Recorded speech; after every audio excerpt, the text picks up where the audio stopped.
Assalamualaikum and good evening to everyone. Today we are here to discuss the challenge is Islamic banking, which is unique Sharia authority, strong supervisory authority and proper risk management. Before we start, we would like to introduce ourselves. My name is Muhammad Faris bin Hamizat. My matric number is 01-22F2029. Today I'll become a moderator as well. My name is Nur Shafika binti Hisham. My matric number is 01-22F2008 and I will become one of the panel.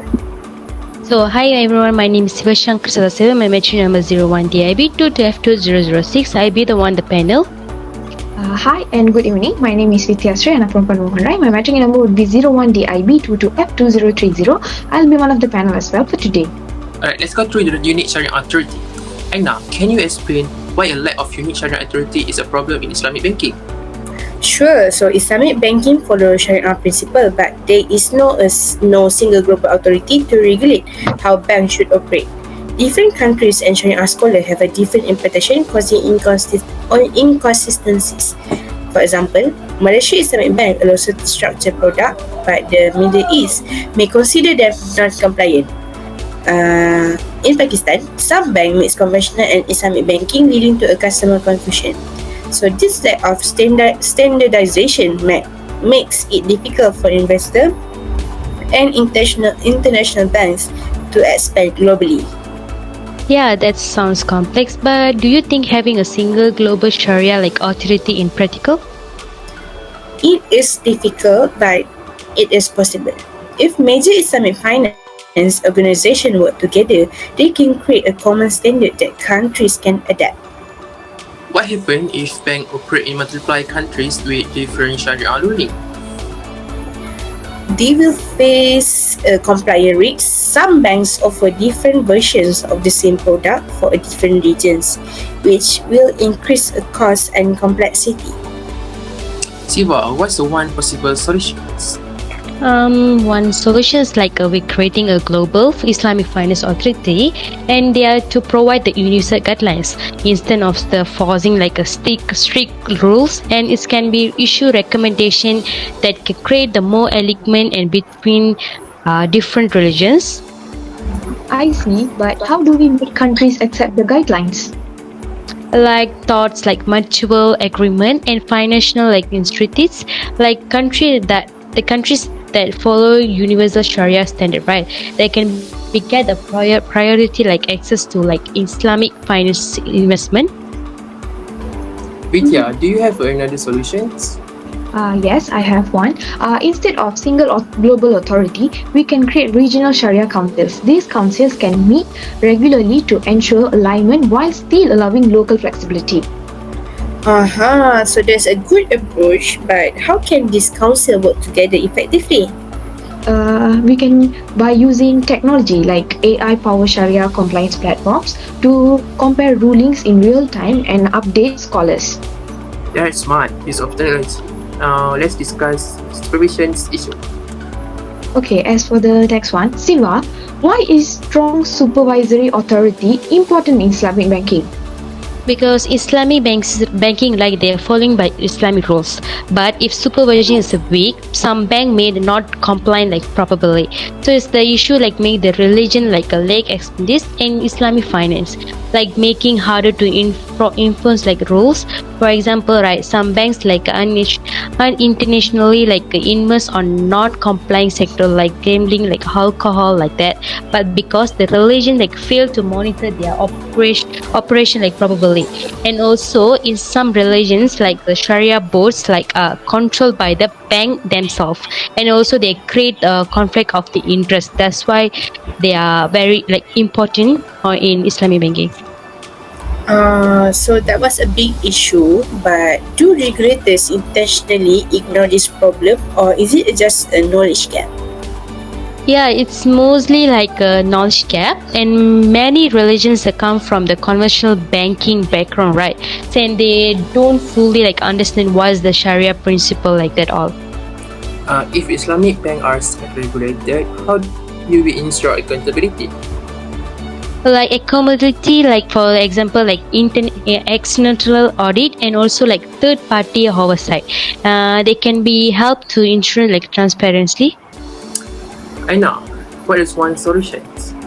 So one solution I can give is government should establish an independent Islamic finance regulatory bodies with experts trained in both finance and Sharia. So this can ensure a proper oversight. So, how do we encourage banks? Is with experts trained in both finance and Sharia. So this can ensure a proper oversight.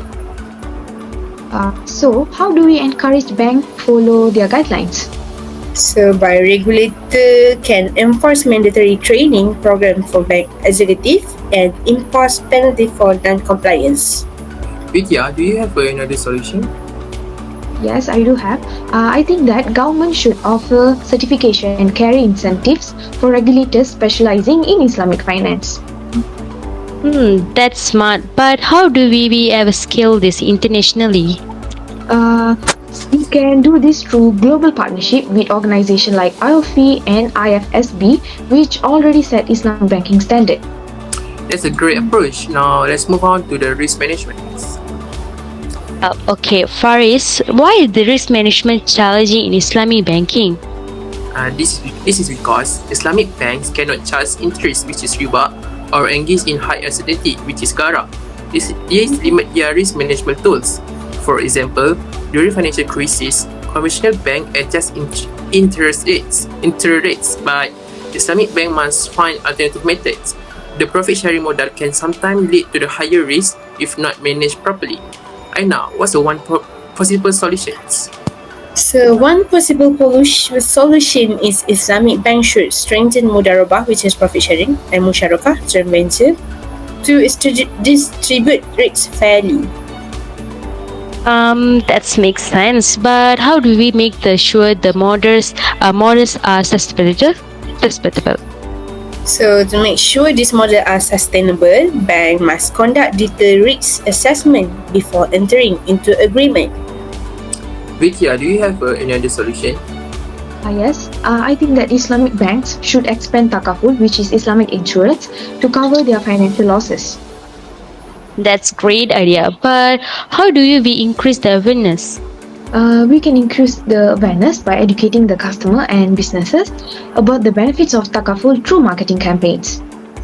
We've had a detailed discussions on three major challenges in Islamic banking, which is Sharia authority, supervisions, and risk management. Now, let's each share our final thoughts and key takeaway. So in my point of view, Islamic banking has a great potential, but the lack of global Sharia authority creates confusion. To solve this, we must strengthen cooperation between different Islamic finance bodies and create a universal guidelines that banks can follow. And technology also can help by enabling a real-time Sharia compliant monitoring. If we work towards standardization, Islamic bank can grow stronger and more unified. That's what I think. What about you, Siva? In my opinion, supervision of a critical issue, right? Without the proper related oversight, like Islamic bank made the unilaterally avoid the Sharia principle, and also we need to the specialized training in religion, and also they are independent of the Sharia boards that operate without conflicts and interest also. And governments should also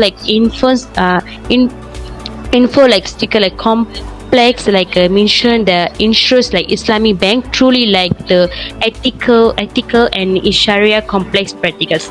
So those are my opinion. But Vidya, what do you think? Well, I think that risk management is one of the biggest challenges because Islamic banks cannot rely on interest-based tools.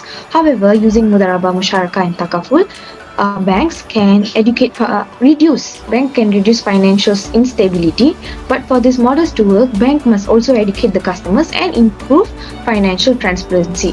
If we enhance risk management, Islamic banks can be more resilient and globally competitive.